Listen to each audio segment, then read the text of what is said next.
What is up, people? Max here again with Adventist Youth Ontario, and today we are talking about the sinfulness of what you didn't do. Let's go.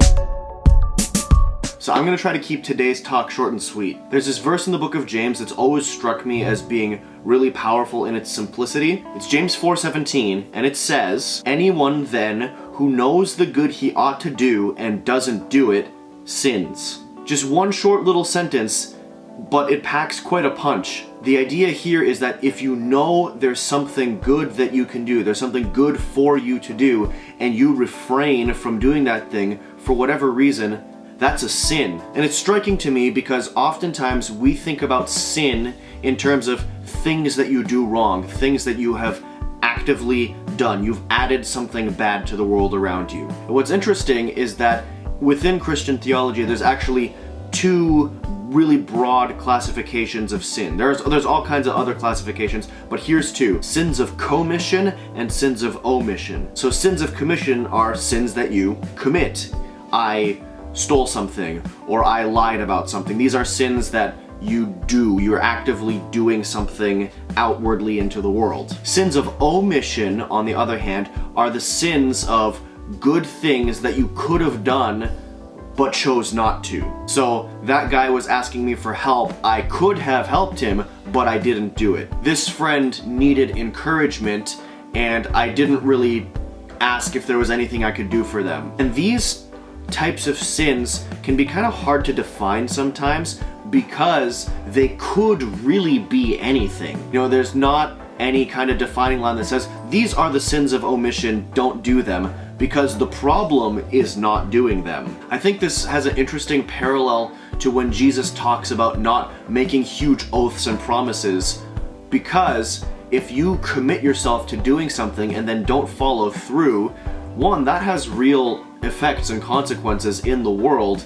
and two, it's kind of disrespectful to whoever you made your promises to, especially if those promises are made to God. And so Jesus provides as his solution to that, don't swear by this or that and make these huge extravagant promises. Just let your yes be yes and your no be no. And Jesus challenges us to have this really clear vision of what we want our lives to look like, how we're going to live in this world, who we want to be, and what kinds of things we want to involve ourselves in. And so often our conversations about sin center so much on refraining and holding back and making sure I don't do that bad thing. But there's an equally important dimension that we have to keep in mind, and that is that there is a certain type of sin which comes from not doing something that we know we could have done. One of the ways that the church comes into this is that the church is going to have its eyes open to opportunities and possibilities to help, to reach out into the community, to do good for others. And that should be one of the things that defines us as a people. I feel like a broken record sometimes just coming back to this point over and over again,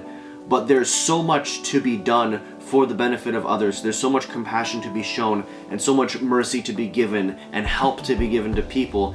And I think we hold back too much sometimes. So let that go with you as you go throughout your day, to remember that you want to live the kind of life that is proactive in doing good for others. You don't want to fall into all kinds of sins of omission. You don't want to get to the end of the day and find yourself thinking, wow, I could have done something more in this or that situation. Wow, I really should have helped out there, or I could have done this. You don't want to live with those kinds of regrets. And while Jesus did pay the price for all of our sins, committed or omitted, it's up to us to have our eyes open for opportunities, to have our ears open for the leading of God's Spirit. So may you be ready to follow in the footsteps of Jesus when the Spirit calls you to do good for others, when God asks you to do something for Him. And that's all. Stick around for announcements right now. Hey guys, I'm here at the Ontario Conference headquarters. I just want to give you a little update on mission opportunities that are coming up for this summer.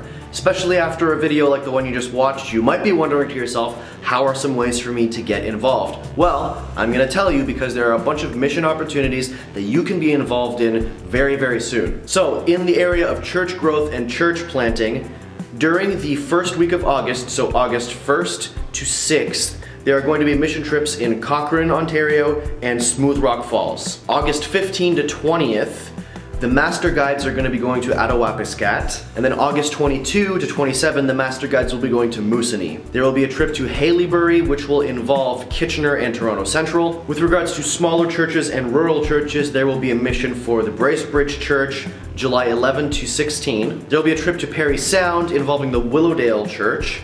You can talk to Pastor Robert Greaves about that. There will be a trip to Sudbury for the Barry Church in July, and a mission to Pembroke from Peterborough. As far as inner city and urban missions go, there's going to be one in downtown Toronto, led by GYC Eastern Canada, formerly ECYC. It's going to be taking place during the last week of July and the first 2 weeks of August. So you can check out GYC Eastern Canada for more information on that. There's also going to be one traditional overseas mission trip from July 14 to 24. That is going to Paraguay. You can contact the youth director, Pastor Gerardo Udry, for information on that. If any of the information I just gave sounds incomplete, like there's no date attached to it, or some information is just not there, it's missing details, there are still some things that are in the process of being finalized. In fact, there are other trips that are going to happen that just have not been set in stone yet. So please track with us, please stay connected, and as more information becomes available, we will make sure